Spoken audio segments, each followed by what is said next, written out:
If you want to build a $100 billion company, should you A, have a single product company, or B, have a multi-product company? What I see happening in fintech right now is that for the first time, rebundling is really possible. And rebundling is just another way of saying launching multi-product companies from day one. Look, we've had some really great companies in fintech that basically get to even north of $10 billion off of kind of a core product idea. Plaid for account connectivity, Stripe for collecting payments online are two examples. But a lot of those single point solution ideas have kind of been arbed out of the market. There aren't a lot of those left that are interesting. Multi-product solutions, on the other hand, you have to look really, really hard to see a lot of multi-product companies that have been really successful. Now, if you look at late stage companies, you will see that a lot of them have started to expand their products and open up new products over time. But they did that at the Series C, D, E later on, not often and almost never super early on. And the reason they didn't is 10 years ago, it was really, really hard. There are two things that are missing in the ecosystem. One is the infrastructure to build even a single product was incredibly difficult to access. Talk to anyone who was trying to start a neobank 10 years ago. It was incredibly hard to get something launched. Today, you have lots of potential partners to do that. So one, infrastructure not ready. Two, talent not ready. Because it was so hard to build multi-product solutions from day one, there weren't very many founders who had experience doing that.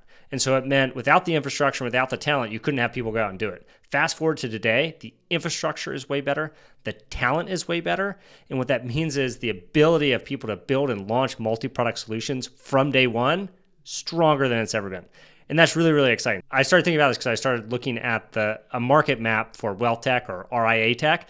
And you'll see on that market map that there are like 100 plus companies. And if you think about the customer perspective, just from first principles, is the best product and client experience going to be a customer using 5 or 10 different point solutions? I think the answer is pretty clearly no. In fact, the best experience is likely to be a unified product that does everything that that customer needs. And that's really powerful too, because it means not only are multi-products by definition more likely to be the largest market potential, they're also probably, if you can put them together correctly, the best answer for those clients in terms of what they want to build. So if you look at this wealth tech market map, I highlight the center saying that some of these ones in the middle that are bundling a bunch of these things together are the most exciting. And in fact, I actually backed one of them a lot later than I usually do. That company is called Altruist.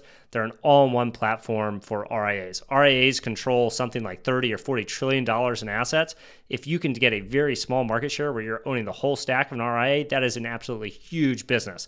That line of reasoning, though, applies to lots of other places outside of the wealth tech ecosystem. And now, for the first time in a decade, or really ever, we're ready to revisit building some of these other areas and rebundling with new product suites. And that's incredibly exciting. I have a couple of companies in the portfolio that I think represent this trend of rebundling that I think can be absolutely massive companies. And I'm excited to share more about those stories when they get a little bit farther along. But if you're a founder thinking about building something, especially if you're a repeat founder with deep expertise in a particular area, I would encourage you to think about what you might be able to build if you started with multiple products from day one, because you get this virtual cycle. One, you get a better product experience for your clients.